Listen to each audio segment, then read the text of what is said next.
उत्तर प्रदेश की सरकार बिहार की तर्ज पर उत्तर प्रदेश में भी जाति जनगणना या जाति सर्वेक्षण वर्मा जी आप डिक्टेट कर रहे हैं पीछे से और आरक्षण का दायरा बढ़ाने से जिसकी जितनी संख्या भारी उसकी इतनी प्रश्न पूछिए, प्रश्न भाषण नहीं, प्रश्न भाषण में नहीं देता, सच्चाई है। आप भाषण दे रहे हैं, प्रश्न की सच्चाई है देश की। नहीं वो सच्चाई बहुत सारी चीजें साथ सच्चाई जो प्रश्न है उसके ऊपर पूछिए। 45 विश्वविद्यालयों में कितने ओबीसी वर्ग के कुलपति हैं?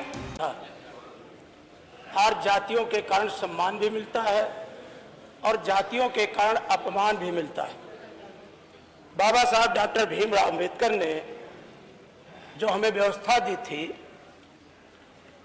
आज उसके आधार पर अगर हम देखा जाए तो समाज के बहुत से ऐसे वर्ग हैं जिन्हें हिस्सेदारी और भागीदारी नहीं मिली और इसको लेकर के पूरे देश में आंदोलन भी चल रहा है और देश की बहुत सी बड़ी बड़ी पार्टियां आज जाति आधारित जनगणना की बात कह रही हैं।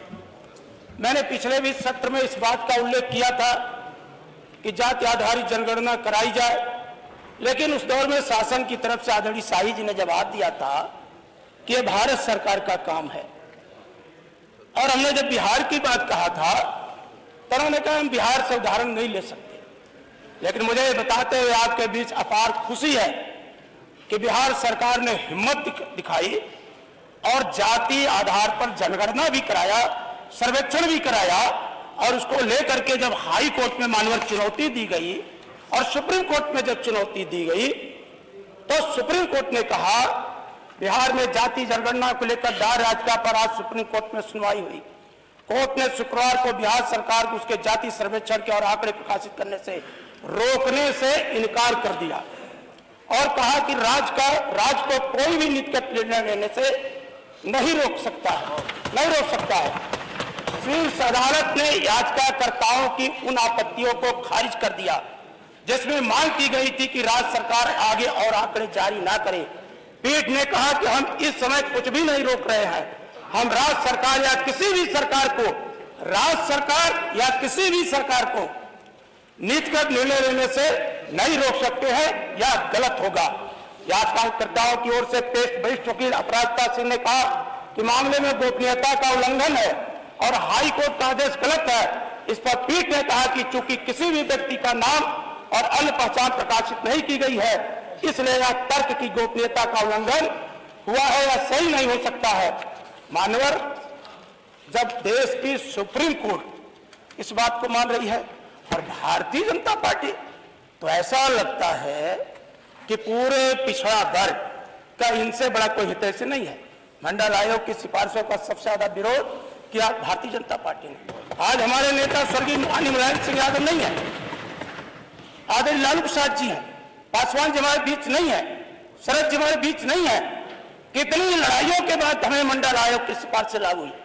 क्या आप बता सकते हैं? डॉक्टर संजय निषाद जी बैठे हैं, आशीष पटेल जी बैठे हैं। प्रश्न पूछिए, प्रश्न भाषण नहीं, प्रश्न भाषण में नहीं देता, सच्चाई है। आप भाषण दे रहे हैं, सच्चाई है देश की। नहीं वो सच्चाई बहुत सारी चीजें साथ सच्चाई जो प्रश्न है उसके ऊपर पूछिए। 45 विश्वविद्यालयों में कितने ओबीसी वर्ग के कुलपति हैं? और अभी जो आप जाति जनगणना जो आपने प्रश्न लगाया माननीय संग्राम, मानवर जाति जनगणना नहीं होगी, आप उसी के ऊपर जाति गणना नहीं होगी तब तक आप यहाँ बताया जाता है कि 403 विधायक बैठेंगे, तब मानवर आप 403 विधायकों को बैठने का इंतजाम करते हैं। जब तक जाति जनगणना नहीं होगी तब तक सामाजिक न्याय आप नहीं दे सकते। सरकार उसका उत्तर और आप ही सबने सीखा है। आपने कहा कि आदिवासी हमने राष्ट्रपति बनाया, आप कहते हैं कि आपका प्रधानमंत्री पिछड़ा है। भारत का संवैधानिक है पिछड़ा वर्ग का। आज जिस तरह से पिछड़ों के हकों को मारने का आप काम कर रहे हैं, आपके साथ कुछ लोग साथ में बैठे हैं, प्रश्न करिए, इतिहास इनको माफ नहीं करेगा। राम जी प्रश्न, और अगर आप प्रश्न है तो करिए। कल जैसा भाषण मैं मानवर आपसे जानना चाहता हूँ, मेरे से नहीं उनसे, मेरे थ्रू उनसे, मानवर आपके माध्यम से, हाँ, क्या उत्तर प्रदेश की सरकार बिहार की तर्ज पर उत्तर प्रदेश में भी जाति जनगणना या जाति सर्वेक्षण वर्मा जी आप डिक्टेट कर रहे हैं पीछे से और आरक्षण का दायरा बढ़ाने से जिसकी जितनी संख्या भारी उसकी इतनी चलिए, माननीय मंत्री जी। माननीय मंत्री। 75% आरक्षण देने पर उत्तर प्रदेश की सरकार विचार करेगी। हम ये आपसे स्पष्ट उत्तर की उम्मीद चाहते हैं।